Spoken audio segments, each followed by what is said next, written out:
চিত্রনায়িকা পরিমণি ও তরুণ গায়ক শেখ সাদী নাম দুটি যেন সাম্প্রতিক সময়ে সংবাদের শীর্ষস্থান থেকে সরতেই চাচ্ছে না। পাশাপাশি দেশের টেবিল টকেও ঝড় তুলছে তাদের প্রেমের গুঞ্জন। আর দুজনের প্রেমের বিষয়টি উস্কে দিচ্ছেন তারা নিজেরাই।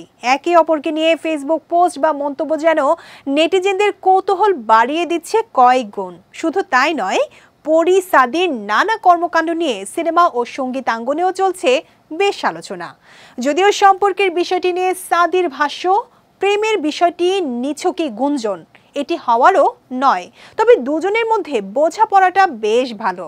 এবার পরিমণির কাছে প্রশ্ন রাখা হয়, শেখ সাদীর সঙ্গে তার সম্পর্কটা কি? উত্তরে এই চিত্রনায়িকা বলেন, সাদী আমার জীবনে একটি জাদুর মতন। আমি মন খুলে যার সঙ্গে নিজের কথাগুলো বলতে পারি।